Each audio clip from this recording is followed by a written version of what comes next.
fabled heat, where magic meets desire. Subscribe to ignite the fantasy. The candlelight wasn't gentle, it wasn't meant to be. It felt like a spotlight, deliberately highlighting the sharp angles of Kael's jawline, turning the stubble there to spun gold. The scent of his sandalwood cologne, usually a comforting anchor, was a heady distraction tonight, thick and cloying in the close air of the Guildhall. It stirred something restless within me, a low thrumming that echoed the frantic beat of my own pulse. I traced the worn leather of my bracer, the familiar texture grounding me, the cool metal a stark contrast to the heat rising in my skin. It was a habit, a small act of control in a situation rapidly spiraling beyond it. Around me the guild's chatter, the low murmur of negotiations, the clinking of glasses, the sharp bursts of laughter faded, becoming a dull, indistinct hum. It felt miles away, irrelevant. All that mattered was the weight of Kael's gaze. He sat across the room, leaning back against the polished mahogany of the interviewer's chair, but his attention was solely focused on me. Those gray eyes, flecked with silver, weren't merely observing, they were assessing, dissecting, knowing. And a slow, deliberate burn ignited low in my belly, spreading warmth through my limbs, making my breath catch in my throat. The interviewer's voice, dry and professional, barely registered at first. Master Elmsworth, a man who valued procedure above all else.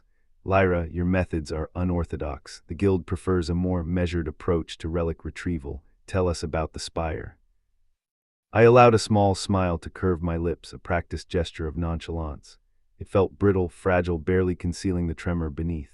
Remembering the spire brought a rush of sensations, the biting wind, the rough texture of the stone, the sheer, terrifying drop on either side. The spire didn't offer its secrets easily. It demanded a price, not just of strength and skill, but of something far more personal.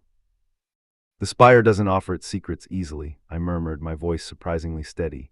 I let my gaze lock with Kael's across the room, holding it, letting the unspoken history between us fill the space. He didn't offer a smile in return, but the slight tightening of his jaw, the almost imperceptible flicker in his eyes, told me he understood. He always did. It demands a price, a willingness to sacrifice, to push beyond your limits. It tests not just your abilities, but your resolve.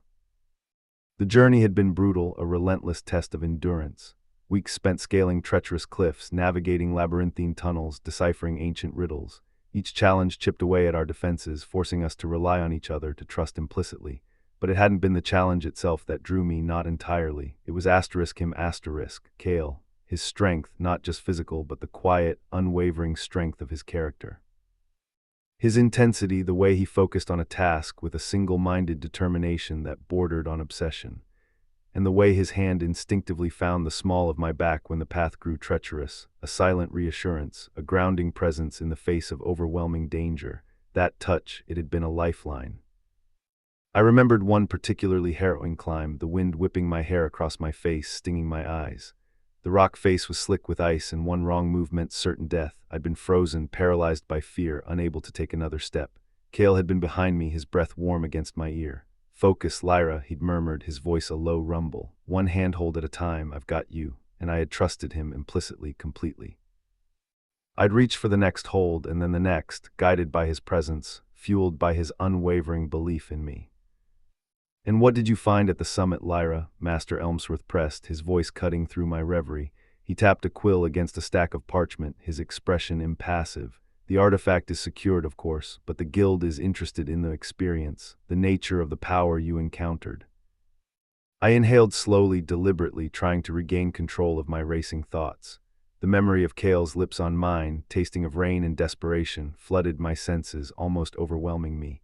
It had been a stolen moment, a brief respite from the relentless pressure, a desperate attempt to find solace in the face of the unknown.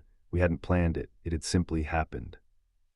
A culmination of weeks of shared hardship, of unspoken longing, of a connection that had been simmering beneath the surface from the very beginning. "I found power," I said, my voice husky. "Ancient, untamed power, a force that could reshape the world for good or for ill." It resonated with something deep within me, something I didn't even know existed.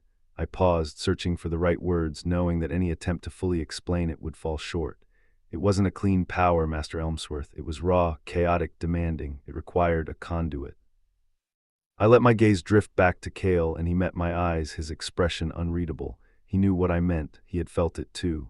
The way the power had surged through us, connecting us, binding us together. It had been terrifying and exhilarating, dangerous and intoxicating. And I found a reason to risk everything, I continued, my voice gaining strength. A reason to face the darkness, to confront the unknown. A reason in the heat of his gaze, a promise whispered against my skin, a future I hadn't dared to dream of. I allowed myself a genuine smile this time, a small, hopeful curve of my lips. The spire offered me power, yes, but it also offered me something far more valuable. It offered me a choice, and I chose him. Master Elmsworth cleared his throat, his expression betraying a flicker of surprise. He hadn't expected that answer. None of them had. The guild valued loyalty, duty, and obedience. Love was a complication, but I no longer cared about complications. I had found something worth fighting for, something worth risking everything for.